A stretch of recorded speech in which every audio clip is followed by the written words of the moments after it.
Надя, здравей! Кажи ми за създаването на тази група. Ние започнахме преди около 4 години и половина. Първият, който му дойде с тази идея, беше една българка, която е студентка тук и толкова обичаше България, че искаше да си докара парченце от България и дойде при мен и каза, искаш да направим една група, аз ще преподам и аз казах, супер, аз обичам много народни танци. Така започнахме, тя си покани приятели, аз мои. И до ден днешен играем, като през това време сме се сменяли доста хора, които сме, или няколко човека, които сме поемали групата.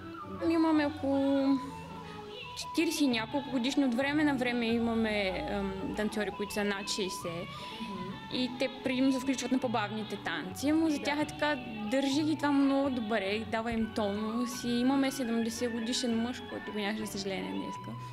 И той цял живот е играл, народни танци, не само български, румънски и други, балкански най-вече. Колко хора горе-долу е цялата група?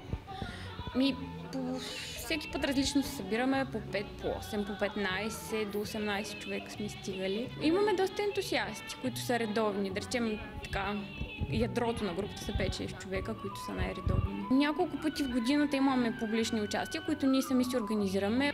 Нашата култура е доста популярна между другото в Дания, най-вече фолклора. Те не толкова танцуват, колкото пеят и затова най-обичат да пеят българската музика, но също така, както видяхте, се включват и с танците.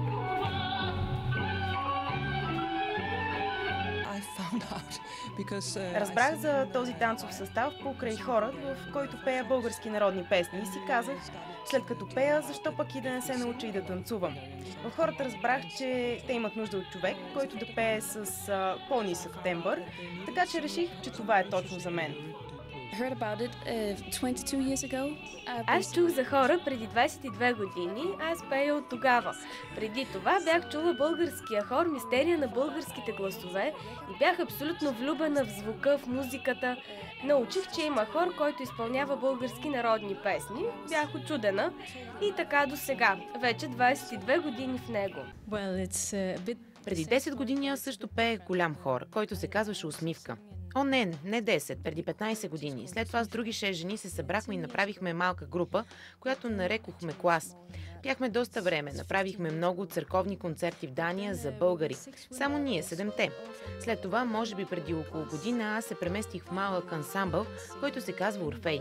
В този ансамбъл се свири на тъпан, тамбура и акордеон. Винаги съм се интересувала от фолклорната музика от целия свят. Българските народни песни са много красиви, имат мистичен дух, можеш много да се научиш от тях. Винаги съм обичала да пея различни стилове, а България е една от страните с най-интересна музикална култура в света. Има много специфични изпълнения, специфични орнаменти, в зависимост от коя област на България е песента. Например, песните от Странджа се пеят по един начин, пиринските по друг. Много са красиви и изпълненията са виртуозни. Странджанските песни имат много орнаменти, като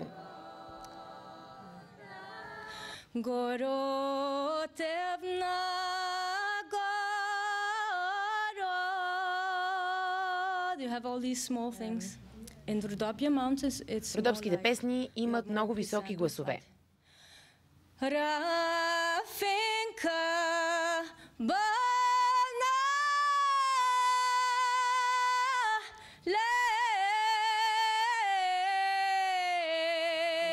А шопският стил звучи така.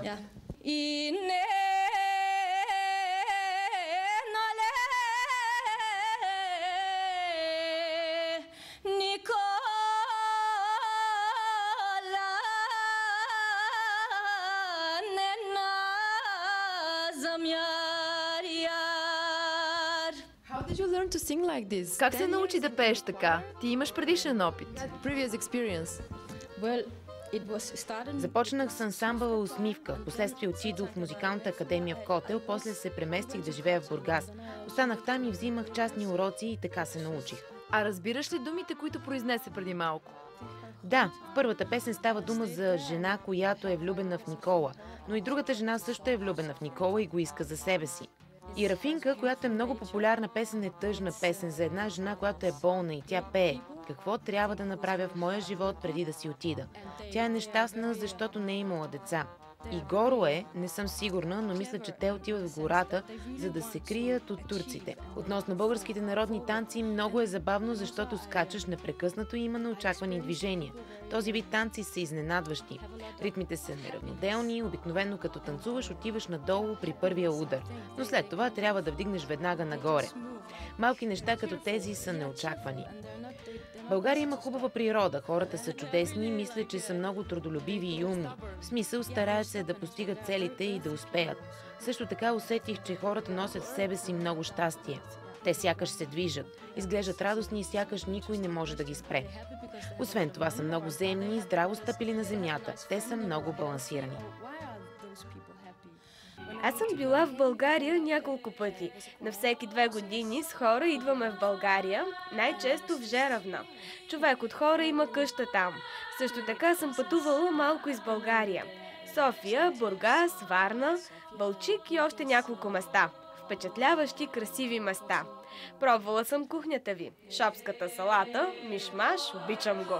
Също кебабче.